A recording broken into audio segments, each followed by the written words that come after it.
So, where was I? I wanted to follow up with a video that I just put on my YouTube. I made that about a week or two ago. Since then, a lot has happened. First of all, my friend Jason Rocha, who I knew when I came back to visit Sea-Doo with Jackie Mendel, and I met him for a week, and we've hung out post Sea-Doo once. He last Saturday, not this past Saturday, like 2 Saturdays ago, he was driving by the exit for Running Springs in California, and he knew in his head, he's like, if I drive up there, I'll be able to get it, right? And he, all of a sudden, I looked at Facebook, and I looked at my Sea-Doo Was Wrong fucking Facebook group, and there was just footage of Sea-Doo, and I knew it was recent. And it was from my friend Jason. Then, we started talking about, I was like, oh, I said Becca Weiss's name. I was like, yeah, because he was in middle school. I was like, oh, I'm friends with Becca. Within, after me and Jason started talking and I said Becca's name, all of a sudden Becca starts, popping up on my Facebook feed again. And I want to talk about the fact that kind of what I was ending the last video with is that Sea-Doo people are fucking psychically linked. It is not normal for connections and synchronicities to happen the way that people from Sea-Doo, like the way that our lives are. That's not normal. I've never not been able to call Jackson Nash in my head. My entire life.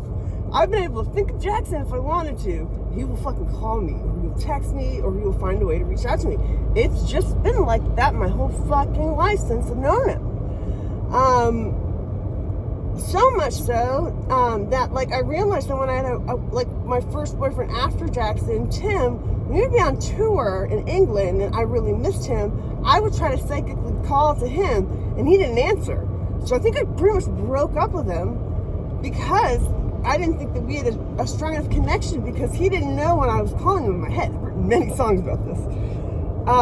And so once I realized that, while talking to my friend Lola, and I also want to mention that my friend Lola, she went to Rocky Mountain Academy, and she's a big part of my work. She's she's the yin to my yang. She's the part of Rocky Mountain Academy is vastly fucking different than Sea-Doo, you guys. Lola's never watched the program. So many of you guys haven't watched the fucking program. But we've been having group watches, watch parties, me and her. We got through the first 2 episodes. But it was important for her, and it's important for other people to watch, is because we had the best option. Do you know what it's like to be 2.5 years in working on a Sea-Doo documentary about how unlivable my childhood was? And I'm telling you, this is, I'm hoping that, people, that I went to Sea-Doo with, this video's for you guys, those kids at Academy Ridge, if you've watched the program, you'll know what I'm talking about, but a lot of you guys haven't. They had Sea-Dooisms. Mel Wasserman and Bill Lane were the owners of Sea-Doo, and in the 80s, they fucking sold it to the goddamn Mormons. And that's what made all those fucking schools that were depicted in the fucking Netflix documentary, the program. That shit is because our shit fucking was still a commercial. When our shit closed in 2005, we weren't running around making sure that nobody was making schools in the name of Sea-Doo, because that's kind of what happened. But because there's no regulations or whatever, they got crazy. So what the world knows of in the program is the 3rd or 4th generation of what happened post Sea-Doo. So they have no fucking magic in their shit, is what I'm saying. Some of those kids are magic now, but those kids probably had magic in them before they fucking went to those places, and then forced institutionalism made it stronger. goddamn, like, some of my girls that I made friends with that self-identify as witches, as soon as I think of them, they call me. As soon as or it's fucking insane. But so, like, as soon as, because, like, I'm not fucking psychic. That's the last thing that I was kind of saying in the last video, is that I'm not psychic. My videos keep on getting flagged for me saying the F word over and over again. I'm not psychic. So, when I realized that, no, but there is something about people be able to call each other in our head. And so, I thought of Jackson. Jackson called me Jackson texted me in 4 hours and 20 minutes.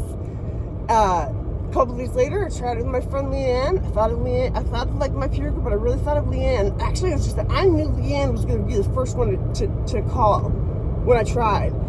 2 hours later, she fucking sent me a video of a cover band covering the Cranberry song Linger, because I used to sing that all the time at CEDU. And so it was like, and then after that, I was like, I want to see, does this work with, I tried Jackie Mendel, and it took a while for it to work, and she didn't call me right away, but we talked about it. We recently talked. She was like, oh no, I was thinking about you, whatever. But, and then I thought about it with Jonathan and Lola, and I was like, after I talked to Jackie Mendel, and I was like, okay, I wonder if it works with other people, and I thought of John and Lola. They both called me the exact same minute. I missed the phone call because I was busy. But later when I looked at my phone, I didn't miss phone call from both of them at the exact same fucking time. Exact same minute. I didn't know that was like possible, but I saw a missed phone call from both of them at the same time.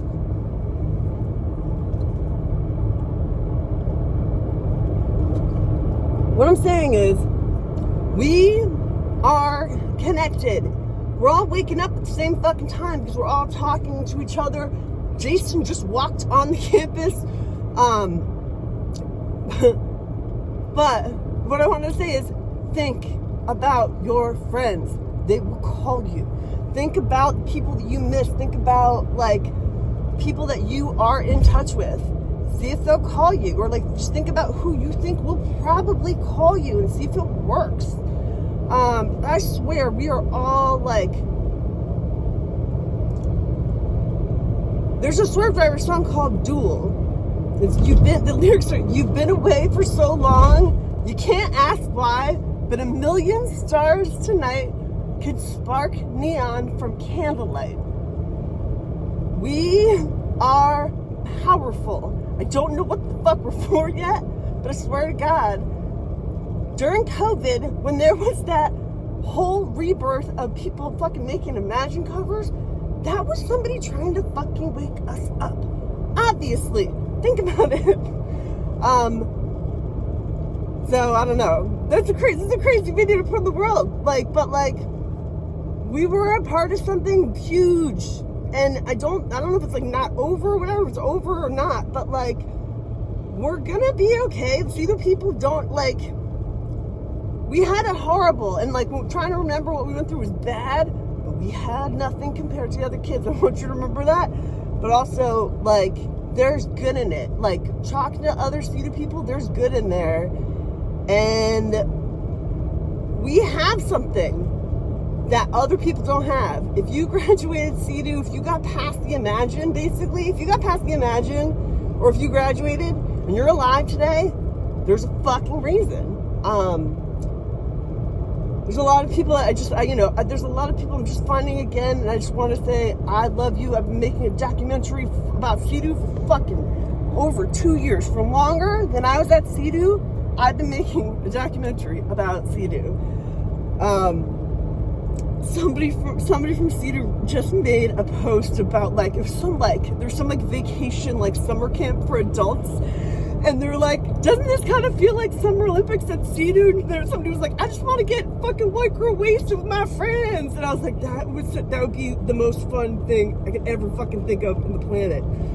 I would love for that to be the finale of my fucking documentary. So yeah, I just want to say hello to everybody. Anybody that's listening, in general. But yeah, this documentary is crazy. I've had to look at a lot of shit I didn't want to. But yeah, this was on MK Ultra. CEDU was the testing ground for the therapeutic world, the psychotherapy world. We were like, they fucking proved that shit on us. But we were the best one. Our campus, especially the era that I was there, we had it fucking okay. We didn't get that badly hurt compared to fucking other kids. And I know that sounds horrible because you're like, oh, it was so bad. No, it seriously wasn't. You don't know what the other kids had if you haven't watched the fucking program. Yeah. There's a lot of horse shit.